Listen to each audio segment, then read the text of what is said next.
जुले नमस्कार और सलाम। मैं आपको एक अपडेट दूं कि मैं अभी हाउस अरेस्ट में हूं।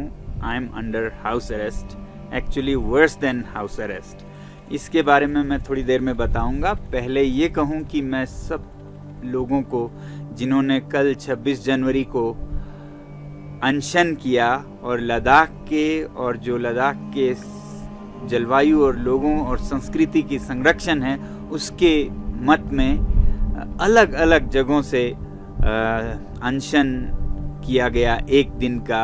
आप देख सकते हैं दूर दराज के गांव में लोग जाके पहाड़ों पर बर्फ में सोने लगे अपना समर्थन जताने के लिए, और दूसरी तरफ लोग अलग अलग धर्मों के लेह में, मंदिर में, मस्जिद में, चर्च में, सब जगह पे लोगों ने अनशन की और पूजा की कि हमारी ये जो मांगे हैं लद्दाख के संरक्षण की, वो भारत के प्रधानमंत्री जी तक पहुँचे और वो उस पर कुछ कार्यवाही करे। लद्दाख में ही नहीं, पूरे भारत से समाचार आए, अलग अलग जगहों पे लोगों ने कहीं अनशन, कहीं पूजा की और बाहर सोए। तो मैं सभी का बहुत बहुत धन्यवाद करना चाहता हूँ कि आप लोगों ने इतना साथ दिया। जी हाँ, तो मैं हाउस अरेस्ट में किस तरह हूँ और उससे बदतर क्यों है। अब हाउस अरेस्ट हो तो फिर आपको सब साफ होता है, फिर उसी हिसाब से आपको कानूनी सलाह लेने की आज़ादी होती है या फिर उतना ही सिंपैथी सपोर्ट होता है। मगर यहाँ ऐसा हालत है कि कहने को मेरी हिफाजत के लिए मुझे हयाल हमारे इंस्टीट्यूट में सीमित किया गया है, मगर मेरा मूवमेंट, मेरा आना जाना सब रिस्ट्रिक्ट किया गया है। पुलिस की बहुत भारी प्रेजेंस है यहाँ पर। हुआ ऐसे कि जब मैंने घोषणा की थी कि मैं खारदुंगला पर अनशन करूँगा, तब मैंने सत्कार के भाव से, वरना ज़रूरत नहीं होती है, तो मैंने फिर भी प्रशासन से एक अनुमति सा सूचित करते हुए कहा। और कई दिनों बाद आखिरी दिन में उनका एक पत्र आया कि खारदुंगला पर बहुत खतरा है, बहुत ठंड है, जानवर हैं वगैरह वगैरह, कॉक एंड बुल स्टोरी जैसा, और आपको अपने विद्यालय यहाँ हयाल में करना चाहिए। तो मैंने ठीक है सोचा, अगर उनको इतनी मेरी हिफाजत की चिंता हो, मगर ऐसा कुछ हिफाजत की चिंता नहीं है। मैंने एसपी साहब को बताया भी कि अगर खारदुंगला टॉप पर आपको कुछ खतरा लगता है तो मैं बेस पर करूंगा, जो कि थोड़ा नीचे है, और वहाँ पर सारे सुरक्षा और मेडिकल फैसिलिटीज़ भी हैं। मगर उन्होंने ठीक यही हयाल इंस्टीट्यूट, जो कि लेह शहर से काफ़ी दूर है, वहीं पर रहने को कहा। कहीं भी हो सकता था, लेह में भी हो सकता था, वहाँ कोई -40 डिग्री नहीं है। मगर फिर भी मैंने क्या देखा कि 26 जनवरी को जब सुबह बहुत जल्दी 4-5 बजे ही यहाँ पर पुलिस के आवाज़ें सुनाई दी, बस भर के पुलिस, गाड़ियाँ पुलिस की, और मैं थोड़ा हैरान सा हुआ कि ये इतना क्यों हो रहा है। फिर सोचा कुछ इनकी अपने तरीके होंगे। बाद में मैंने पुलिस के एक अफसर से पूछा कि ये किस लिए है, मुझे भी बता दीजिए कि क्या है इसका मकसद, क्या मुझे रिस्ट्रिक्ट किया जाएगा या मेरी हिफाजत के लिए। तो वो बहुत ज़ोर से बोलने लगे, नहीं नहीं नहीं, ये सिर्फ आपकी हिफाजत, आप इतने बड़े शख्सियत हैं, आपको हम पूरे हिफाजत से रखना चाहते हैं। उसी तरह हमने एक SHO साहब से फ़ोन करके पूछा और साफ कि क्या ये हमारा मूवमेंट रिस्ट्रिक्ट करना के लिए है, हम कहीं आ जा नहीं सकते हैं। फिर उन्होंने कहा कि नहीं, आपका मूवमेंट रिस्ट्रिक्टेड करने के लिए नहीं है, ये सिर्फ आपके सुरक्षा के लिए है। तो मैंने सोचा कि सुरक्षा के लिए है तो कोई खास सीरियस बात नहीं है। तो उसी समय मुझे लेह में जो चोखांग विहारा है, बहुत बड़ा मंदिर है बौद्ध धर्म का, सबसे बड़ा, सबसे पवित्र, तो वहाँ पर अनशन कर रहे थे सभी लद्दाख के लोग एक दिन का, इस 6 शेड्यूल के मांग के समर्थन में, जिसका अनशन मैंने शुरू किया था। तो वहाँ से आई संदेश कि आप यहाँ आइएगा, लोग आपका उम्मीद कर रहे हैं, आप इतना कर रहे हैं। तो मैंने सोचा मैं जा सकता हूँ। मैं यहाँ से उस मंदिर परिसर में गया और लोगों के साथ पूजा में बैठा 1-2 घंटे, और उसके बाद जब वो ख़त्म हुआ पूजा, लगभग 9:30-10 बजे लोग चले गए, और उसके बाद फिर पुलिस के 6-7 कर्मी आके पहले तो मुझसे बहुत विनती करने लगे कि आप ऐसा कैसे आ गए यहाँ पर, वहाँ आपके जो कैंपस में सुरक्षा बल है उनकी तो नौकरी चली जाएगी, हम पे तो बहुत दबाव है, आप चलिए।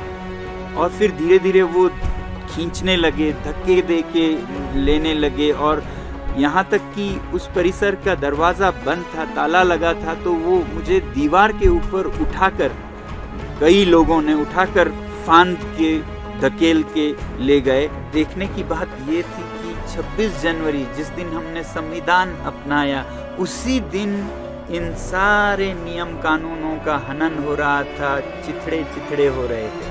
पुलिस के जवान बहुत ही विवश और मजबूर नज़र आ रहे थे, क्योंकि वो ऊपर के दबाव के कारण सही गलत सब उनको करना पड़ रहा था। वो खुद बहुत परेशान थे।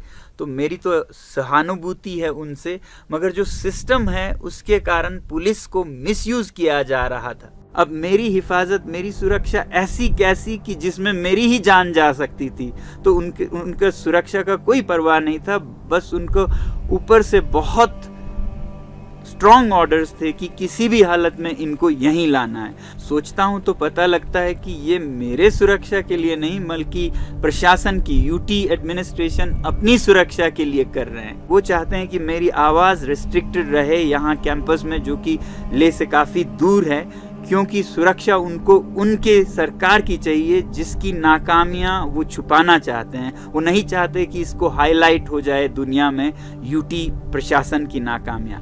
अब मैं आपको मजबूर होकर बताना चाहूँगा, अभी तक नहीं बताया, कि लद्दाख में यूटी की क्या हालत है। 3 साल से जो यूटी प्रशासन है वो बहुत ही नाकाम रही है। हर आदमी आप अगर देखें तो दुखी है। युवा दुखी हैं कि उनको नौकरियां नहीं मिल रही हैं। 12,000 नौकरियों की वादा किया गया था, अभी 800 की कुछ निकले हैं, वो भी पुलिस में, यानी कि लोगों का दमन करने के लिए, क्योंकि इतने अब जुलूस हो रहे हैं, प्रोटेस्ट हो रहे हैं। वहाँ लोगों में डर है कि उनकी ज़मीनें अब उनके हाथ में नहीं हैं। पॉलिसीज़ किसी भी चीज़ पे नहीं बनी है। मतलब 3 साल में कुछ भी यूटी में लगभग नहीं हुआ है।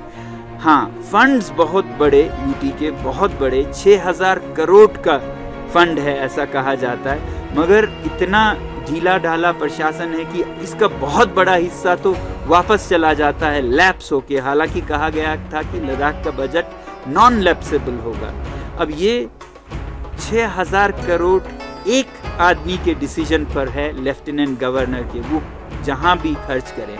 लोगों का इसमें कोई भागीदारी नहीं, कोई डेमोक्रेसी नहीं। एक हिल काउंसिल यहाँ पर है, लेह में एक, कारगिल में एक, उनको मिलता है कोई 500 करोड़, यानी कि 8-9% जो बजट का है वो जनता के चुने हुए प्रतिनिधि फैसला करते हैं।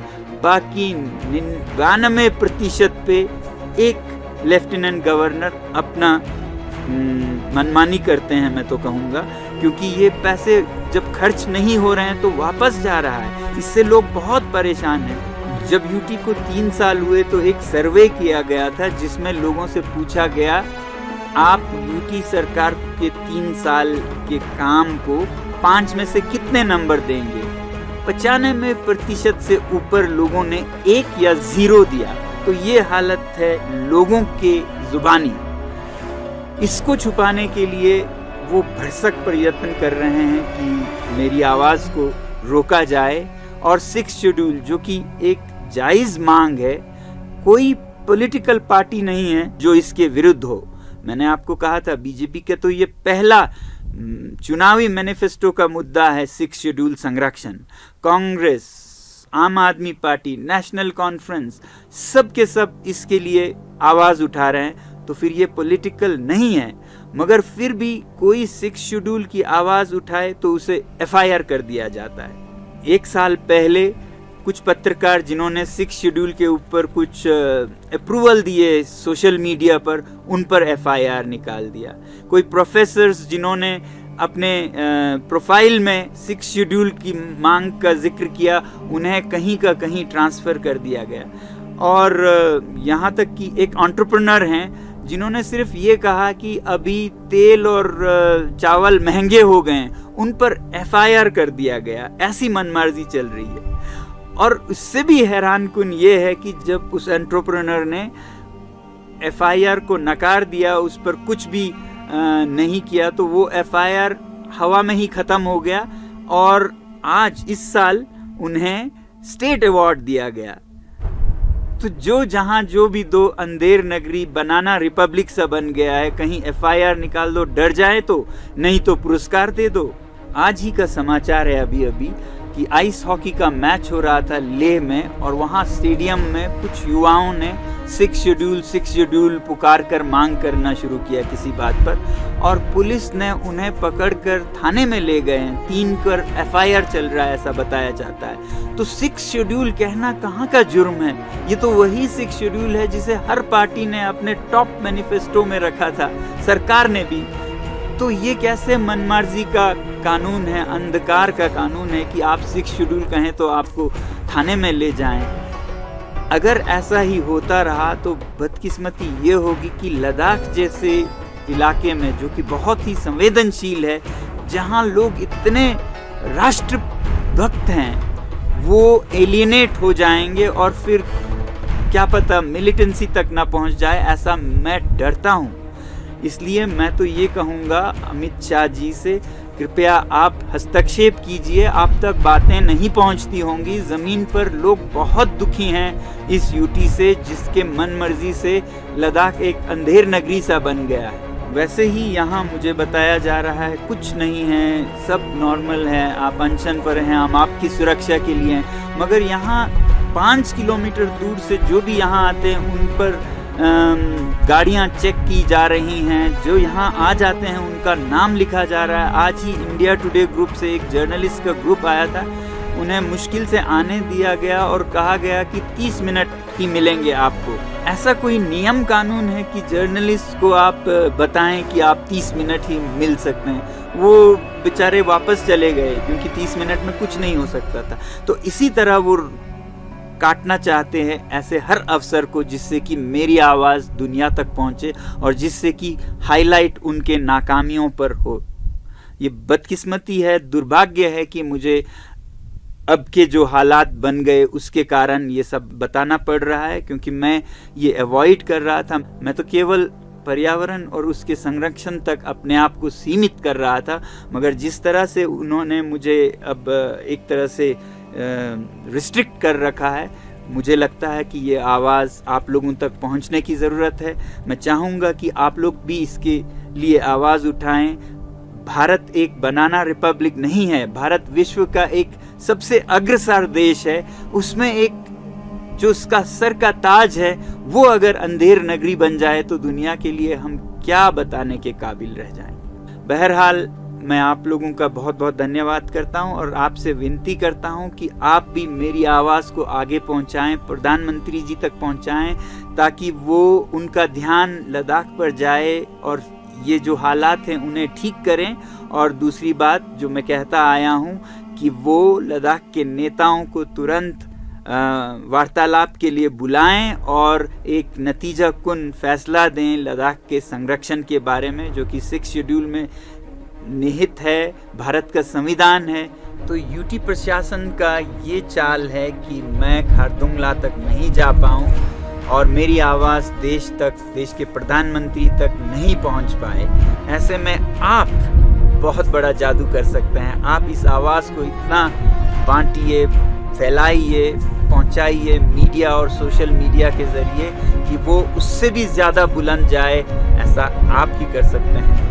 सलाम, नमस्कार और जय हिंद। और जाते जाते आपको एक अपडेट देता जाऊं। आज जब मैंने इस इल्लीगल हाउस अरेस्ट के बारे में और एलजी साहब के मनमानियों के बारे में स्टेटमेंट्स देना शुरू किया, तो आज दोपहर में एक अधिकारी मेरे पास भेजे जाते हैं। उन्होंने मुझे ये कागज़ थमाया जो कि एक एग्रीमेंट है और एक बॉन्ड भी है पैसे के साथ। अब देखिएगा वो क्या कहते हैं, इस पे मुझे साइन करना है। That I undertake that I will not make any comments और इशू स्टेटमेंट्स और मेक पब्लिक स्पीचेस और participate in public assemblies any activity related to recent events in Leh district at present time, since it has potential for endangering peace। और आगे जाके कहते हैं कि that the symbolic fasting, if any, will be held within the Hayal campus only। और मेरा signature चाहते हैं, यानी कि मैं अपने हाथों आर्टिकल 19 के जो मुझे freedom of expression, freedom of movement दिया जाता है वो उनके हवाले करूं, मैं अपने आप को अधिकारों से वंचित करूं। और फिर उसके ऊपर वो चाहते हैं कि मैं 40 और 10 50,000 का पैसा भी भरूं, बॉन्ड भी। तो मैंने उन अधिकारी साहब से कहा कि अगर मैं इस पे सिग्नेचर नहीं करता हूं तो क्या होगा? तो वो बोले तो आपका डिटेंशन हो सकता है। तो मैंने कहा ये तो सबसे अच्छी बात होगी, मैं तो खुशी खुशी आपके जेल में जाना चाहूँगा। अरे साहब, जो आदमी खारदोंगला के -40 में मरने से नहीं डरा वो आपके डिटेंशन से डरेगा। और उससे भी ताज़ा अपडेट आपको एक दूं जो मुझे अभी अभी मिला रात को कोई 9 बजे। इस एग्रीमेंट पर साइन करने को बाध्य करने के लिए हमारे स्कूल के 3 मासूम युवा शिक्षकों को, जिनका कोई दोष नहीं है, थाने ले गए हैं और उनको सताया जा रहा है ताकि उनको बचाने के लिए मैं ये साइन करूं। तो ये हथकंडे हमारे एलजी साहब अपना रहे हैं यूटी प्रशासन को चलाने के लिए। एलजी साहब, इस दर पर तो मैं कहूँगा आप बहुत मेहनत कर रहे हैं लद्दाख जैसे शांत क्षेत्र में भी मिलिटेंसी का बीज बोने के लिए। जिस तरह आपने नौजवानों को बेरोज़गार रखा है, फिर उन पर एक के बाद एक जुल्म सितम ढाए जा रहे हैं। ऐसा हो भी सकता है, मगर याद रखिएगा हम आपको कामयाब नहीं होने देंगे। और मैं ये भी कहना चाहूँगा, आज मजबूर हूँ, सोच भी नहीं सकता था कि मैं ऐसा कहूँगा कि इस यूटी, आज के यूटी से तो हम जम्मू कश्मीर में ही बेहतर थे। मगर ये भी बताऊँ कि कल का यूटी मुझे उम्मीद है कि बहुत ही सुनहरा यूटी लद्दाख होगा। और एलजी साहब, आपको ये भी बता दूं कि इस ईगो वॉर में आपने मुझे हाउस अरेस्ट में तो रखा है, आपने 20-15 पुलिसकर्मी यहाँ तैनात किए हैं। आपको ये ख्याल है कि ये पुलिस के नौजवान कितने पिस रहे हैं? ये 3 रातों से -20 में इधर चक्कर लगा रहे हैं, बिना किसी टेंट के, बिना किसी हीटिंग के। उनका मिसयूज सोच सकते हैं तो उनका वेलफेयर भी थोड़ा बहुत सोचते, उनको कोई तंबू, टेंट, हीटर दे देते तो आपका बहुत मेहरबानी होता। धन्यवाद।